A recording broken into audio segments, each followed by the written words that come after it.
Hello everyone, welcome back to my YouTube channel Practipedia. दोस्तों, आज के वीडियो में हम बात करेंगे साइंस पेपर 2 सेट 3। इससे पहले हमने 2 वीडियो आपके लिए ऑलरेडी अपलोड कर चुका है साइंस पेपर 2 का, जो कि वस्तुनिष्ठ प्रकार का प्रश्न था, जिसमें 100 क्वेश्चन हमने किया था। तो टोटल 200 क्वेश्चन कर चुके हैं और आज के वीडियो में हम सेट 3 करने वाले हैं, जिसमें फिर से 100 क्वेश्चन करेंगे। और आज का जो वीडियो है वो खास रहेगा फिजिक्स वालों के लिए। इसमें फिजिक्स के मटेरियल आपको ज़्यादा मिलेंगे। तो दोस्तों, यदि आप हमारे चैनल में नए हैं तो सब्सक्राइब कर लीजिए हमारे चैनल को, बेल आइकन को प्रेस कर लीजिए और हाँ, वीडियो को देखने के बाद लाइक, शेयर और कमेंट करना बिल्कुल भी ना भूलें। तो चलिए चलते हैं सीधे क्वेश्चन की ओर।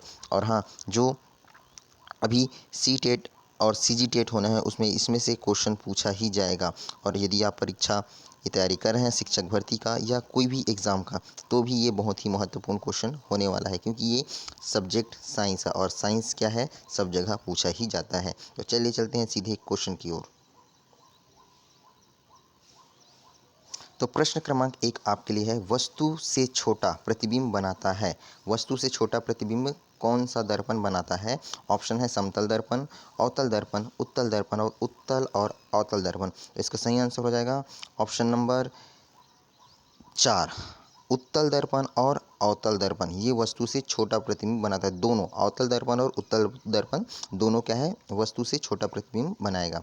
नेक्स्ट क्वेश्चन, क्वेश्चन नंबर 2, वास्तविक वस्तु का आभासी प्रतिबिंब बनता है समतल दर्पण से, उत्तल दर्पण से, अवतल दर्पण से, इनमें से सभी। तो सही आंसर इसका हो जाएगा समतल दर्पण से। नेक्स्ट क्वेश्चन, क्वेश्चन नंबर 3, हीरे का अपवर्तनांक होता है। हीरे का अपवर्तनांक कितना होता है? ऑप्शन है 1.47, 2.42, 1.77, 1.44। तो सही आंसर हो जाएगा इसका option number 2, 2.42। Next question, question number 4, रोगियों के नाक, कान, गले आदि की जांच के लिए डॉक्टर प्रयोग करते हैं। जो नाक, कान और गले के जो डॉक्टर होते हैं वो जांच के लिए किसका उपयोग करते हैं? उत्तल दर्पण का, समतल दर्पण का, अवतल दर्पण का, इनमें से कोई नहीं। इसका सही आंसर हो जाएगा ऑप्शन नंबर 2, अवतल दर्पण का यूज़ करते हैं। अगला question, question number 5, solar cooker में प्रयोग किए जाते हैं समतल दर्पण, उत्तल दर्पण, अवतल दर्पण, इनमें से कोई नहीं। तो सोलर कुकर में कौन से दर्पण का यूज़ किया जाता है? अवतल दर्पण का यूज़ किया जाता है। Next question, question number 6, question number 6 है, दीर्घ दृष्टि दोष वाला व्यक्ति के चश्मे में लगा होता है। जो दीर्घ दृष्टि दोष वाले व्यक्ति होते हैं उसके चश्मे कौन सा दर्पण लगा या कौन सा लेंस लगा रहता है? अवतल लेंस, उत्तल लेंस, द्विफोकल लेंस, बेलनाकार लेंस। तो कौन सा लेंस लगा रहता है? उत्तल लेंस लगा रहता है। Option number 2 is correct.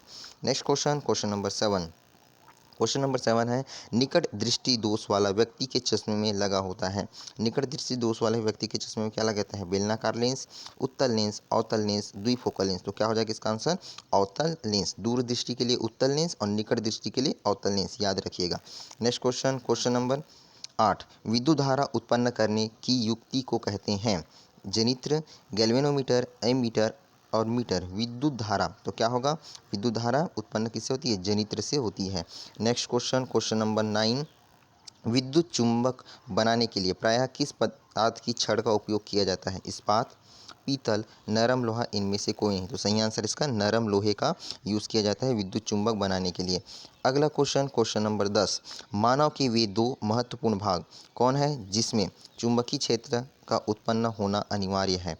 मांसपेशी तथा हृदय, हाथ और पैर, नेत्र तथा दृक् तंत्रिका, हृदय तथा मस्तिष्क। तो सही आंसर हो जाएगा इसका ऑप्शन नंबर 4, हृदय तथा मस्तिष्क। नेक्स्ट क्वेश्चन है दोस्तों, क्वेश्चन नंबर 11, डायनेमो से किस प्रकार की धारा प्राप्त होती है? डिस्ट धारा, प्रत्यावर्ती धारा, दोनों धारा, इनमें से कोई नहीं। तो सही आंसर हो जाएगा इसका ऑप्शन नंबर 1, डिस्ट धारा। डायनेमो से डिस्ट धारा प्राप्त होती है। दोस्तों, हमने अभी तक 11 क्वेश्चन करा लिया। आपको अच्छा लग रहा है तो एक लाइक कर दीजिए यार, बहुत अच्छा लगता है आपके लाइक को देखकर। अगले क्वेश्चन की ओर चलते हैं। क्वेश्चन नंबर 12, खाद्य ऊर्जा को हम किस इकाई से माप सकते हैं? खाद्य ऊर्जा को हम किस इकाई से माप सकते हैं? अर्ग, कैलोरी, जूल, इनमें से कोई नहीं। तो सही आंसर हो जाएगा इसका ऑप्शन नंबर 2, कैलोरी से। नेक्स्ट क्वेश्चन देखिए दोस्तों, बहुत ही इंपॉर्टेंट क्वेश्चन हम करा रहे हैं फिजिक्स का। ज्योति तीव्रता का मात्रक है न्यूटन, कैंडेला, ऑप्टर, इनमें से कोई नहीं। तो सही आंसर है कैंडेला। ज्योति तीव्रता हम जब पढ़े थे क्लास 11th में, यदि आप साइंस लेके पढ़े हो तो आपको पता ही होगा, वहाँ पे हमने CGS पद्धति, MKS पद्धति, FKPS पद्धति, SI पद्धति, उसके बाद मूल मात्रक, ये सब पढ़े थे। उसमें ये ज्योति तीव्रता भी कहीं ना कहीं आप पढ़े होंगे, और कहीं नहीं कहीं वहाँ पे आप पढ़े हैं जब मूल मात्रक देखे थे वहाँ पे। अगला क्वेश्चन नंबर है 14। क्यूसेस से क्या मापा जाता है? क्यूसेस से क्या मापा जाता है? जल की गहराई, जल की शुद्धता, जल की मात्रा, जल की बहाव। तो किसको मापा जाता है? जल की बहाव को मापा जाता है क्यूसेस से। ठीक है, ऑप्शन नंबर 4 सही है। Next question number 15। श्यानता की इकाई है, श्यानता की इकाई क्या होती है? पाइजूली, पास्कल, पॉइज, इनमें से कोई नहीं। तो क्या हो जाएगा इसका आंसर? पॉइज। आपने जब कॉलेज में गए थे उस टाइम ये श्यानता के बारे में अधिक से अधिक पढ़े हैं, है ना। इसका आंसर क्या हो जाएगा? Option number 3 poise. Next question number 16।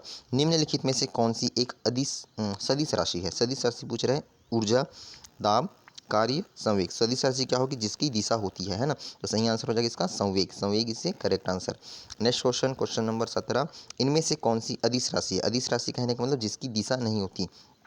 संवेग, ऊर्जा, बालागुण, ये सभी। तो सही आंसर हो जाएगा इसका ऊर्जा। ऊर्जा की कोई दिशा नहीं होती, इसलिए क्या है? ये एक अदिश राशि है। Next question number 18। निम्न में से कौन सी राशि सदिश नहीं है? सदिश नहीं है। द्रव्यमान, वेग, संवेग, कोणीय वेग। तो यहाँ पे सही आंसर हो जाएगा इसका द्रव्यमान। द्रव्यमान का कोई सदिश राशि नहीं है। द्रव्यमान क्या है? एक अदिश राशि है। Next question.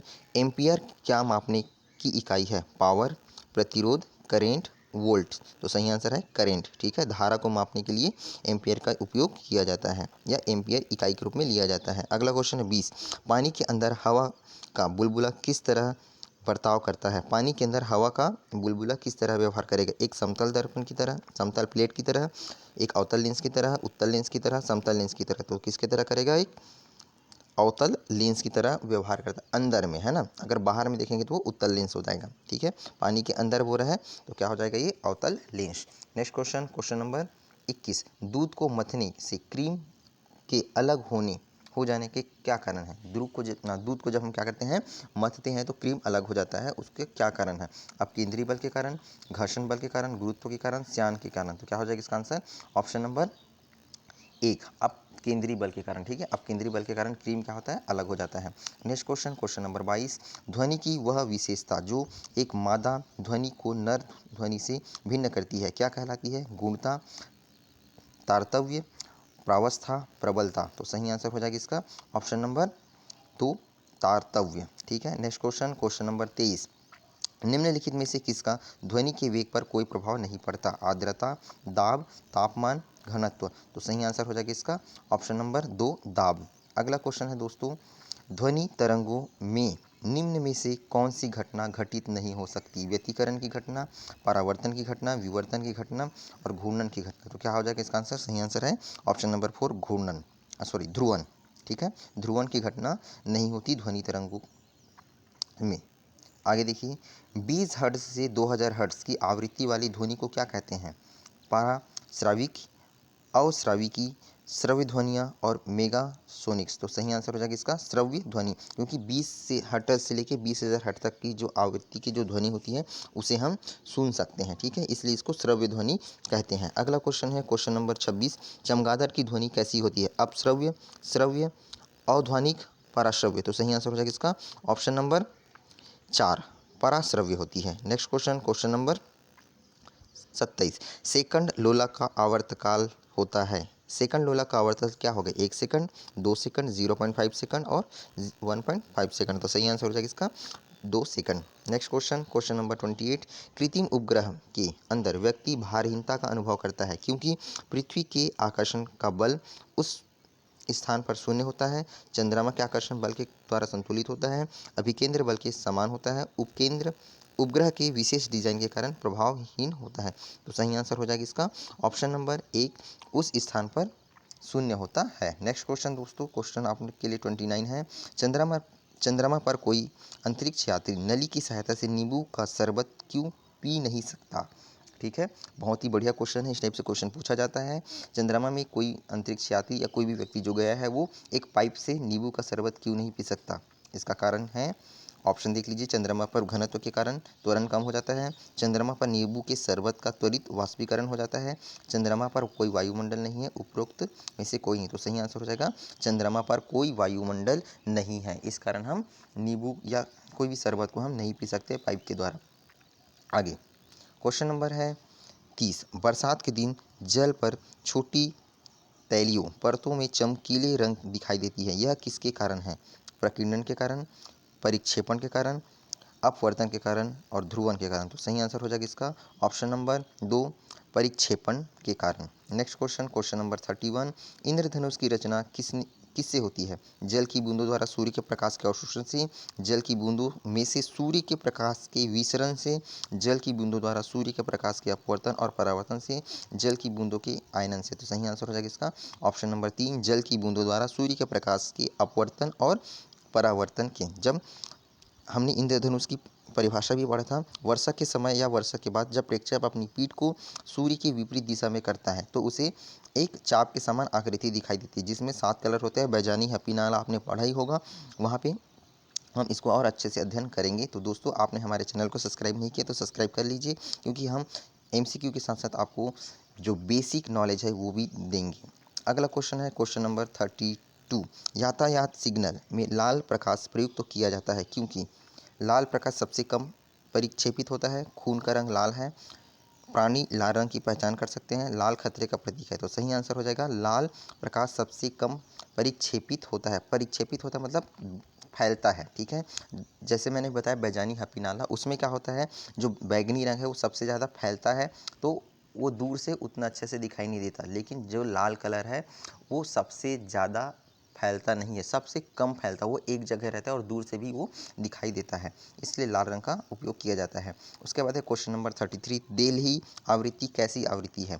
इस जिसके नीचे प्रकाश धारा स्थिर होती है, जिसके नीचे प्रकाश विद्युत उत्सर्जन संभव नहीं होता, जिसके नीचे वोल्टता के साथ साथ प्रकाश धारा बढ़ती है, जिसके नीचे वोल्टता के साथ साथ प्रकाश धारा घटती है। तो सही आंसर हो जाएगा इसका ऑप्शन नंबर 2, जिसके नीचे प्रकाश विद्युत उत्सर्जन संभव नहीं होता, देहली आवृत्ति होती है। अगला क्वेश्चन नंबर है 34। दीर्घ वृद्धि वाले व्यक्ति के लिए निकट बिंदु होता है 50 सेंटीमीटर से अधिक, 25 सेंटीमीटर से कम, अनंत 25 सेंटीमीटर से अधिक। तो सही आंसर हो जाएगा इसका ऑप्शन नंबर 4, 25 सेंटीमीटर से अधिक। Next question, question number 35। समुद्र में सीपी किस कारण से सुनहरी दिखाई देती है?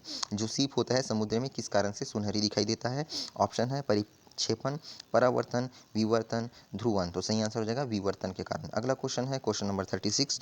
वस्तुनिष्ठ प्रकार की परीक्षा के लिए निम्न में से कौन सा अधिक उपयुक्त है? वस्तुनिष्ठ परीक्षा जो होती है, जैसे कि आप अभी एग्जाम दिलाते ही हैं, उसके लिए कौन सा सबसे अधिक उपयुक्त है? ऑप्शन है optical text, recognition, optical mark reading and recognition, magnetic ink character recognition और ऑप्टिकल कैरेक्टर रिकग्निशन। तो सही आंसर क्या हो जाएगा इसका option number 2, optical mark reading and recognition, ठीक है, ये सबसे उपयुक्त है।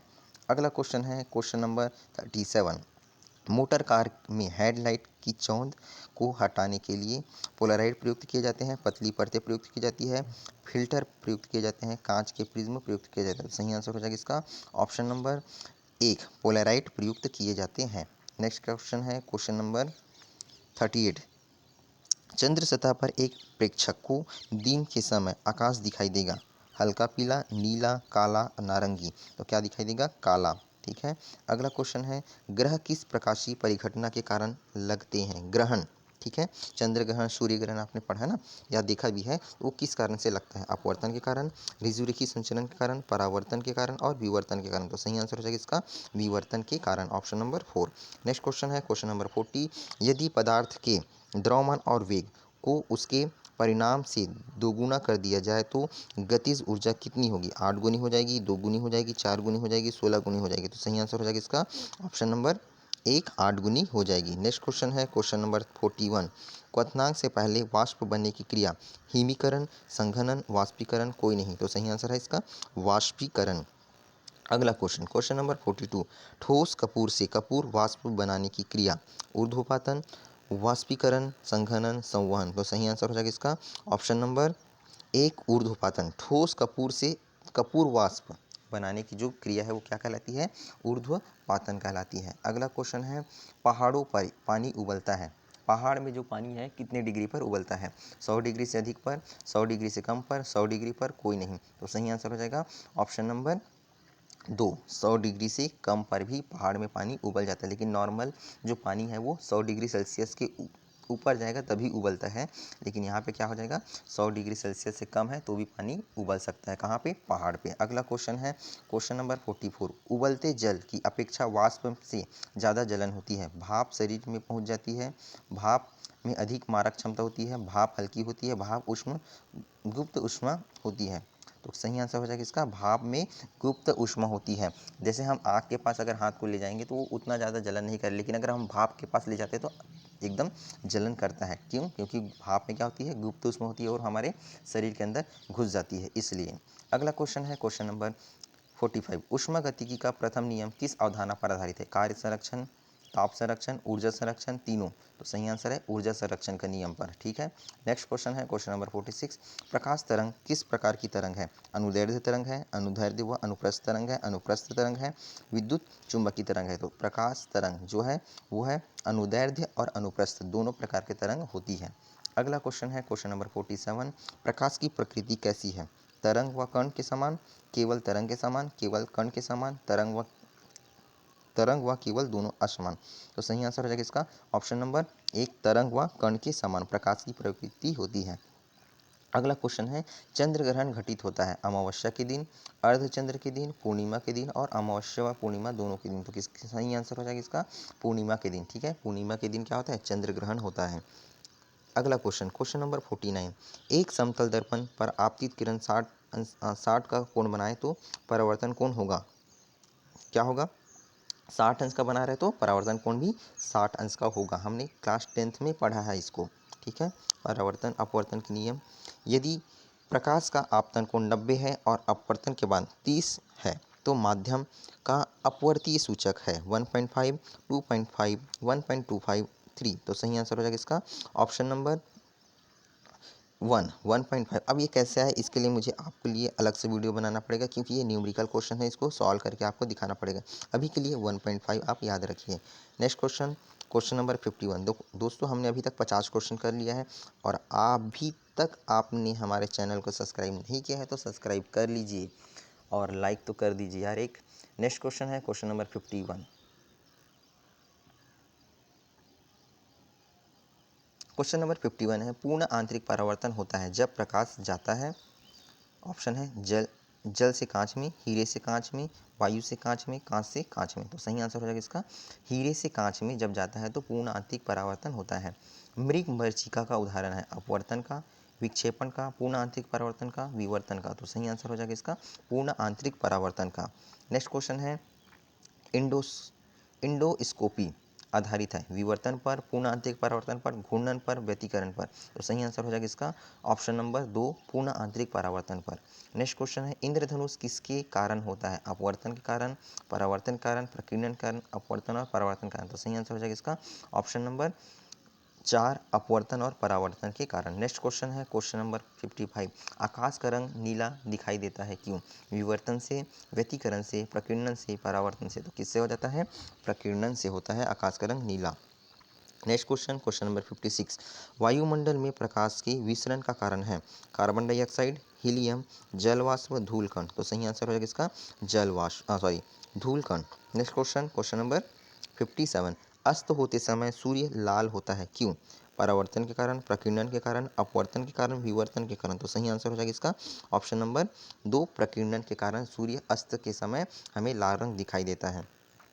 क्वेश्चन नंबर 58, वाहनों के पीछे देखने के लिए दर्पण प्रयोग करते हैं उत्तल दर्पण, अवतल दर्पण, समतल दर्पण और उत्तल दर्पण, समतल उत्तल दर्पण और समतल दर्पण। तो सही आंसर हो जाएगा ऑप्शन नंबर 1, उत्तल दर्पण। वाहनों के पीछे को देखने के लिए हम उत्तल दर्पण का यूज़ करते हैं। ये क्वेश्चन पूछा गया था, दाढ़ी बनाते समय दर्पण प्रयोग करते हैं कौन से दर्पण का? उत्तल दर्पण का, समतल दर्पण का, अवतल दर्पण का, इनमें से कोई नहीं। तो दाढ़ी बनाते समय हम कौन सा दर्पण का यूज़ करते हैं? अवतल दर्पण का यूज़ करते हैं, ऑप्शन नंबर 3। ये क्वेश्चन पिछले बार के जो एग्ज़ाम हुआ था टीटी उसमें पूछा गया था, है ना। तो ये बहुत ही इंपॉर्टेंट क्वेश्चन है और दर्पण से क्वेश्चन आता ही है। नेक्स्ट क्वेश्चन है क्वेश्चन नंबर 60। मानव की आंख पर प्रतिबिंब कहाँ बनता है? पुतली पर, रेटिना पर, दोनों पर, इनमें से कोई नहीं। तो सही आंसर हो जाएगा रेटिना पर। नेक्स्ट क्वेश्चन, कैंडिला मात्रक है, किसका मात्रक है? ज्योति तीव्रता का, विद्युत क्षेत्र की तीव्रता का, चुंबकीय क्षेत्र की तीव्रता का, ध्वनि तीव्रता का। तो किसका है? ज्योति तीव्रता का मात्रक है, ऑप्शन नंबर 1।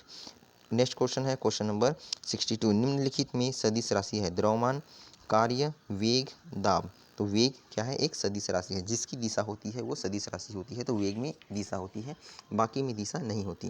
नेक्स्ट क्वेश्चन है क्वेश्चन नंबर 63। निम्नलिखित में से अदिश राशि है?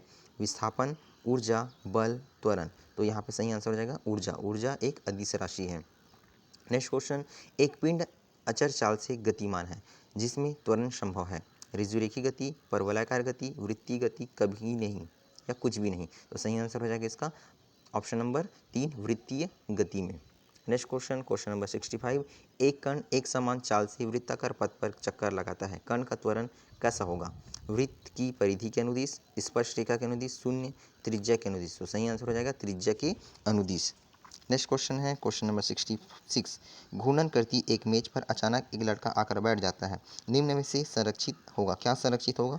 संवेग संरक्षित होगा, गतिज ऊर्जा संरक्षित होगा, कोणीय संवेग संरक्षित होगा, इनमें से कोई नहीं। तो सही आंसर होगा इसका कोणीय संवेग संरक्षित होगा।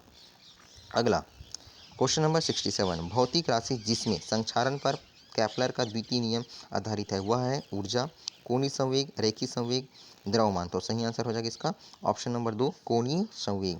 अगला क्वेश्चन है क्वेश्चन नंबर 68। रेडियो का कार्य सिद्धांत आधारित है? विद्युत चुंबकीय अनुनाद पर, यांत्रिक अनुनाद पर, ध्वनि अनुनाद पर, पोषित कंपनों पर। तो सही आंसर हो जाएगा इसका ऑप्शन नंबर 1, विद्युत चुंबकीय अनुनाद पर। नेक्स्ट क्वेश्चन है क्वेश्चन नंबर 69। अनुनाद तीक्ष्ण होता है कुंडली में, स्वरमापी में, अनुनाद नली में, किसी में नहीं। तो सही आंसर हो जाएगा इसका स्वरमापी में। नेक्स्ट क्वेश्चन क्वेश्चन नंबर है 70। विद्युत अनुनाद का आधारित यंत्र का नाम है? सोनोमीटर, अनुनाद नली, रेडियो, इनमें से कोई नहीं। तो सही आंसर है रेडियो। विद्युत अनुनाद का जो आधारित यंत्र है वो क्या है? रेडियो है। अगला क्वेश्चन क्वेश्चन नंबर 71।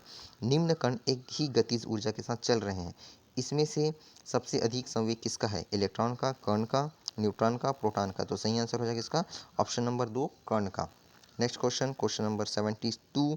साइकिल के पहिए में प्रयुक्त दरी बढ़ाती है उसका त्वरण, वेग, जड़त्व आघूर्ण, संवेग। तो सही आंसर है जड़त्व आघूर्ण।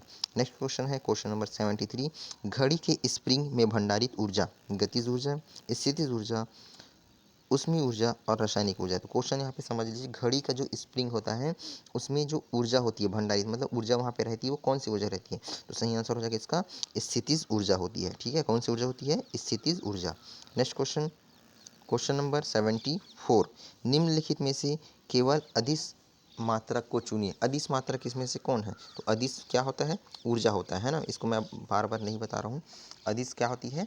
ऊर्जा होती है। ऑप्शन हम लोग बहुत बार इसका देख चुके हैं और एग्जाम में आता ही है सदिश अदिश से, तो आपको अच्छे से करना है।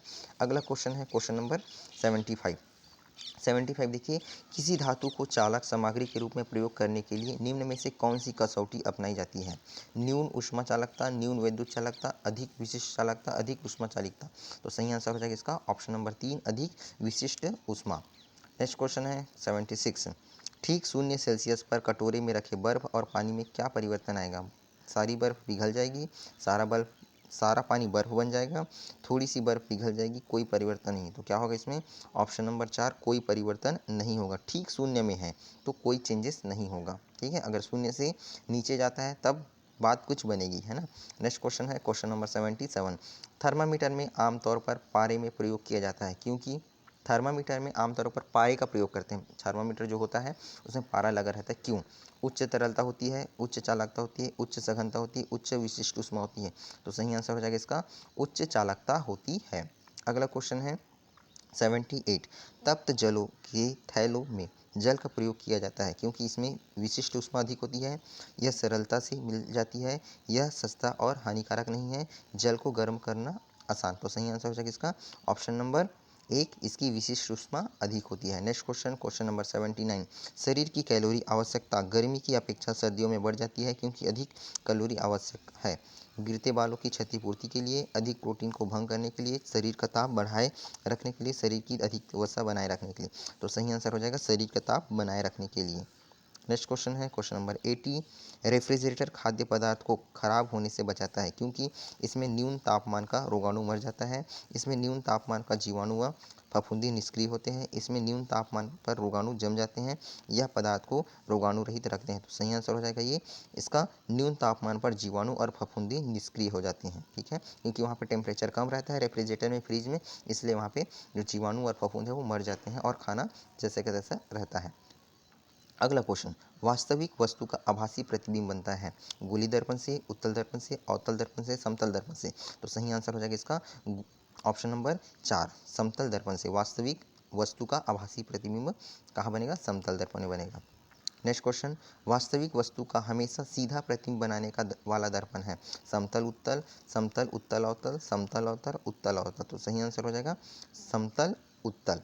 ठीक है, एक तरफ समतल होना चाहिए, दूसरा तरफ उत्तल होना चाहिए, उसमें हम देखेंगे क्या हो जाएगा, वो हमको सीधा बना के देगा प्रतिबिंब को। आगे देखिए, वास्तविक प्रतिबिंब की प्रकृति कैसी होती है? सीधा, उल्टा, सीधा और उल्टा, इनमें से कोई नहीं। तो सही आंसर हो जाएगा इसका ऑप्शन नंबर 2 उल्टा। ठीक है, नेक्स्ट क्वेश्चन है क्वेश्चन नंबर 84। वस्तु से छोटा प्रतिबिंब बनता है उत्तल दर्पण में, अवतल दर्पण में, उत्तल दर्पण और अवतल दर्पण में, समतल दर्पण में। तो सही आंसर हो जाएगा उत्तल और अवतल दोनों दर्पण में बनता है। शुरू में शायद हमने इस क्वेश्चन को फिर से किया था, ये रिपीट हो रहा है ना, तो आप इसको देख लीजिए एक बार। प्रकाश के परावर्तन के नियमानुसार आपतन कोण परावर्तन कोण से बड़ा होता है, आपतन कोण परावर्तन कोण के छोटा होता है, आपतन कोण परावर्तन कोण के बराबर होता है, सभी कथन सत्य है। तो सही आंसर हो जाएगा आपतन कोण और परावर्तन कोण आपस में बराबर होते हैं। नेक्स्ट क्वेश्चन है क्वेश्चन नंबर 86। समतल दर्पण द्वारा बना प्रतिबिंब सदा होता है आभासी और उल्टा, सीधा और आभासी, वास्तविक और सीधा, वास्तविक। तो सही आंसर हो जाएगा इसका ऑप्शन नंबर 2 सीधा और आभासी। नेक्स्ट क्वेश्चन है क्वेश्चन नंबर 87। आँख में प्रवेश करने वाले प्रकाश की मात्रा को नियंत्रित करता है पुतली, लेंस, परितारिका, पक्षमाभी पेशिया। तो सही आंसर है इसका परितारिका। ठीक है, परितारिका है वो हमारे आँख में अधिक रोशनी को जाने से बचाता है। नेक्स्ट क्वेश्चन है 88। सूर्य उदय और सूर्यास्त के समय सूर्य का गोल दिखता है। ठीक है, सूर्य उदय और सूर्यास्त के समय सूर्य का गोल दिखता है चपटा, गोलाकार, घनाकार, अंडाकार। कैसे दिखता है बताइए? चपटा दिखता है। कैसे दिखता है? चपटा दिखता है। अगला क्वेश्चन, यदि दर्पण में बना प्रतिबिंब हमेशा सीधा आकार के वस्तु के बराबर है तो दर्पण अवतल है, उत्तल है, समतल है, इनमें से कोई नहीं। तो कौन सा? अगर सीधा है तो क्या है वो? समतल है। Next question question number 90। समतल दर्पण के द्वारा बना प्रतिबिंब होता है सीधा, वास्तविक, उल्टा और काल्पनिक। तो क्या हो जाएगा इसका? काल्पनिक होता है।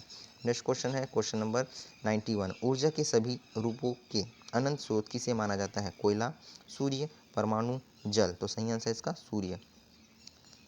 इनमें से कौन नवीनीकरण ऊर्जा है? नवीनीकरण मतलब फिर से इसका यूज़ कर सकते हैं। कोयला, प्राकृतिक गैस, सौर ऊर्जा और पेट्रोल। तो सही आंसर है इसका सौर ऊर्जा। जो सूर्य की ऊर्जा है उसको हम कई बार यूज़ कर सकते हैं। नेक्स्ट क्वेश्चन है क्वेश्चन नंबर 93। पृथ्वी पर ऊर्जा का सबसे विशाल स्रोत है लकड़ी, सूर्य, चंद्रमा और कोयला। तो सही आंसर क्या हो जाएगा इसका भी? सूर्य ही होगा।